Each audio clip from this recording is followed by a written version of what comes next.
Vamos ver agora as reações da glicólise do ciclo de Krebs, de uma forma um pouco resumida. Bom, a glicólise é uma série de reações que acontecem no citoplasma das células, né, na qual, quando a glicose entra na célula, ela sofre uma fosforilação, passando a glicose 6-fosfato, depois vai a frutose 6-fosfato e frutose 1,6-bisfosfato. Quando a glicose recebe o primeiro fosfato, na posição 6, carbono 6, o ATP é o que fornece um fosfato. Então há um gasto de um ATP. Depois, quando a frutose 6-fosfato passa a frutose 1,6-bisfosfato, então é adicionado mais um fosfato na posição 1. Por isso que fica 1,6-bisfosfato. Depois essa frutose é quebrado ao meio em duas moléculas de 3 carbonos, já que glicose e frutose têm 6 carbonos.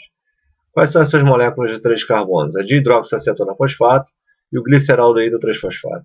Existe uma enzima que ela converte dihidroxiacetona-fosfato em gliceraldeído 3-fosfato. Então podemos dizer que quando a frutose é quebrada em duas, né, a enzima fosfotriose isomerase passa esse isômero para esse aqui, porque quem continua as reações é o gliceraldeído 3-fosfato. Então é como se tivesse, como esse se transforma nesse, então eu tenho como se fosse duas moléculas de gliceraldeído 3-fosfato, que vão fazer as demais reações até o piruvato. Então de gliceraldeído 3-fosfato ocorre uma oxidação, né, e uma adição de um fosfato, que vem na forma de fosfato inorgânico, não a partir do ATP, formando então o 1,3-bisfosfoglicerato. Isso aqui é um aldeído, isso aqui é um ácido, com terminação ato de sal. Em bioquímica, a terminação ico e ato é considerada, né, similar, apesar de um ser ácido e o outro ser o sal desse ácido. Então, quando é adicionado um fosfato, na posição carbono 1, isso aqui se transforma em 1,3-bisfosfoglicerato. Como ocorreu uma oxidação do aldeído a ácido, ocorreu uma redução do NAD a NADH. Foi ele que retirou os elétrons, oxidando o gliceraldeído e se transformando em NADH. Esse NADH é importante, vamos ver por quê. O 1,3-bisfosfoglicerato depois, ele é importante porque esse fosfato que veio a partir do fosfato inorgânico, agora vai ser transferido para o ADP, né, gerando assim um ATP. É síntese de ATP a partir de substrato. E aí, depois, eu transformei então esse composto no 3-fosfoglicerato, aí uma isomerase passa para 2-fosfoglicerato, muda a posição do fosfato, depois passa fosfenolpiruvato e, por último, né, a transferência do fosfenolpiruvato para o ADP, mais uma síntese de ATP a partir do substrato, formando o piruvato. Então, aqui são 2 ATPs produzidos, aqui são 2 ATPs gastos. Se fosse simplesmente assim, não teria vantagem nenhuma fazer a glicólise até piruvato. Não haveria nenhum saldo zero de ATP. Porém, essa etapa acontece uma vez, e essa daqui, quando quebra a frutose, formando 2 moléculas de 3 carbonos, e uma delas se transforma nessa, que é o gliceraldeído 3-fosfato, que continua até piruvato, é como se fosse então 2 gliceraldeídos. Então isso acontece 2 vezes. 2 vezes 2 ATPs que são produzidos, são 4 ATPs produzidos. Então, na fase preparatória, há um gasto de 2 ATPs, e na fase produtiva, a partir do gliceraldeído 3-fosfato, a produção de 4 ATPs. Logo, o saldo da glicólise é de 2 ATPs. E, além disso, ainda gera um NADH, que pode ser oxidado lá na mitocôndria, ok? Que nós vamos ver mais adiante. Mas, faltando oxigênio, né, não tem como oxidar esse NADH lá na mitocôndria. Então, existe uma reação de fermentação. O músculo, quando está faltando oxigênio, faz muito bem isso, que transforma o piruvato em lactato ou ácido lático. Para isso, ele pega o NADH, que está aqui, produzido nessa reação de oxidação, de oxidorredução aqui, e transfere, então, a enzima lactato desidrogenase transfere o hidrogênio para o piruvato, transformando em lactato. Com isso, o NADH se transforma em NAD, e esse NAD, então, pode ser reaproveitado aqui para dar continuidade à glicólise. Então, a reação de fermentação lática, A reação de fermentação tem por objetivo principal reoxidar o NADH, a NAD, para dar continuidade à glicólise até o piruvato, independente de qual organismo, de qual célula, qual o produto final dessa fermentação. Bom, se for a via aeróbica, sabemos que o piruvato vai entrar na mitocôndria, vai sofrer uma oxidação, né? Vai formar NADH aqui, então está oxidando o piruvato a acetil-CoA, e uma descarboxilação, a retirada da carboxila sob a forma de CO2. E essa acetil-CoA, então, vai entrar no ciclo de Krebs, vai reagir com oxalacetato, tudo mediado por enzima, citrato sintase aqui, vai fazer a reação, unindo um composto de 4 carbonos a um composto de 2 carbonos, formando um citrato, que é um ácido tricarboxílico, tem 6 carbonos, né? E então, essa acetil-CoA com oxalacetato forma um citrato, ocorre uma desidratação, um rearranjo, o isocitrato formado, tem uma enzima que vai oxidar. Como é que eu sei que está oxidando o isocitrato? Pela coenzima. Se a coenzima está se reduzindo, eu sei que o isocitrato está se oxidando, está formando o oxalosuccinato, que é o intermediário, que depois vai se transformar em alfa-cetoglutarato.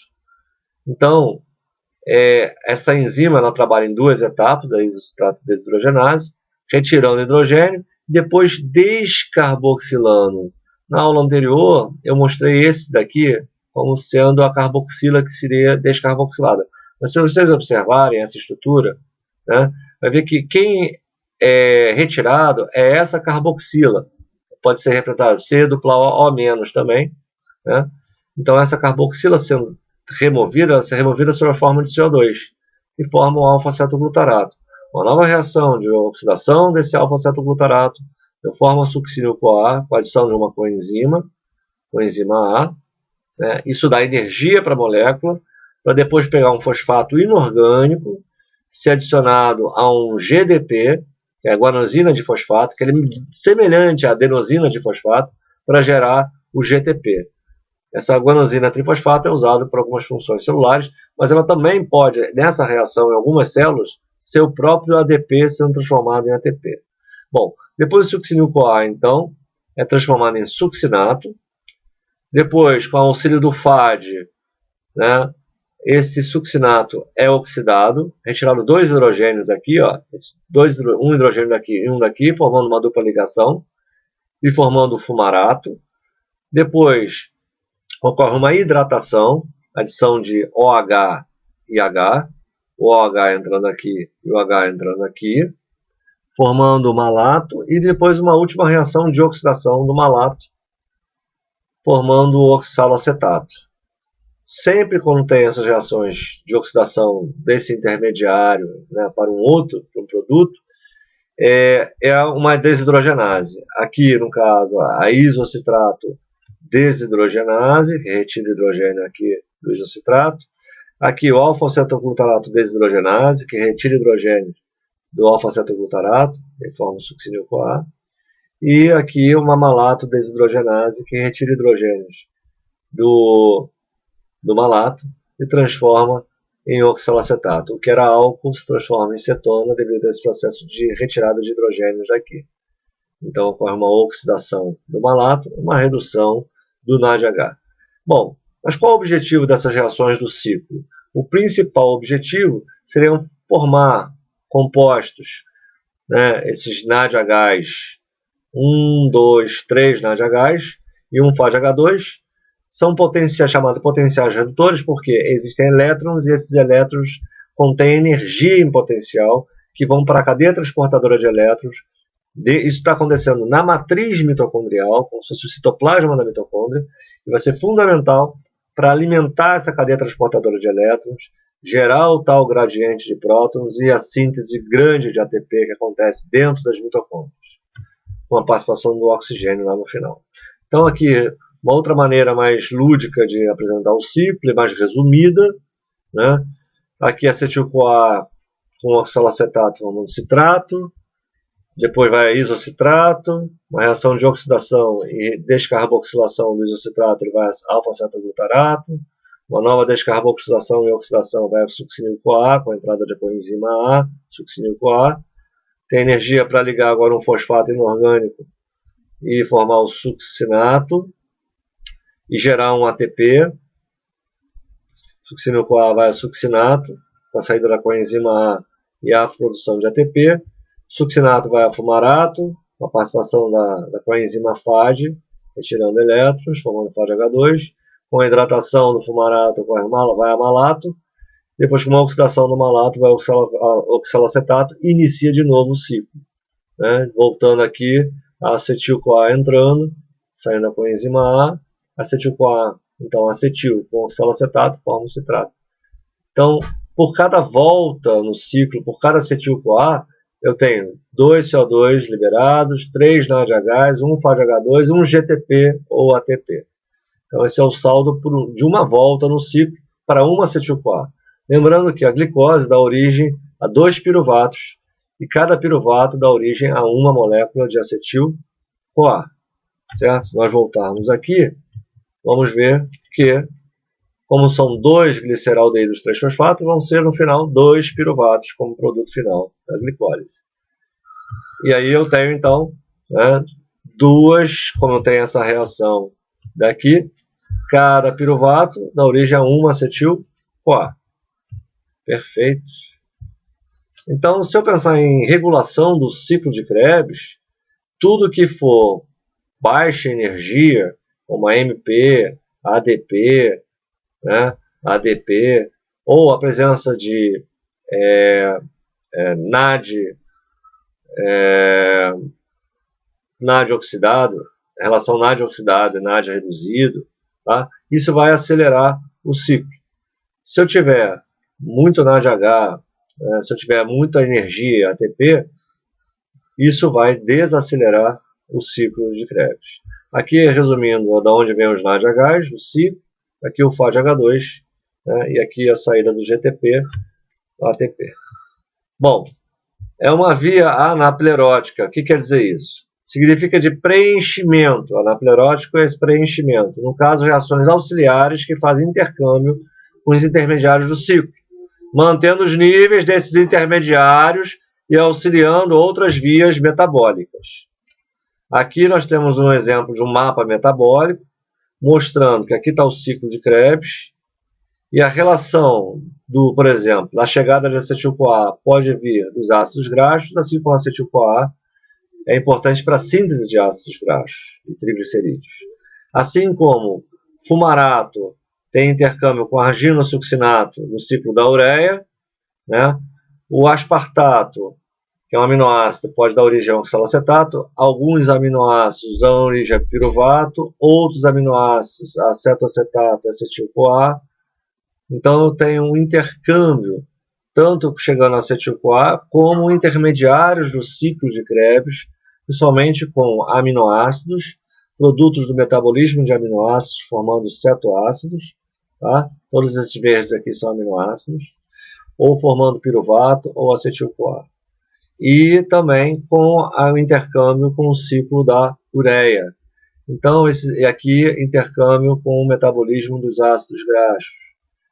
Então, esse intercâmbio todo do ciclo de Krebs, o ciclo do ácido cítrico, é chamado, então, por isso é chamado via anaplerótica, devido a essas reações auxiliares que ajudam a manter os intermediários do ciclo, assim como os intermediários do ciclo ajudam a algumas partes, outras vias metabólicas. Certo? Bom, cálculo de energia produzida na glicólise, vou tentar resumir, né, tem um texto explicando. Da glicose até piruvato, então são 2 NADHs. Lembrando que, uma estimativa, cada NADH corresponde a 3 ATPs, depois vocês vão entender melhor isso.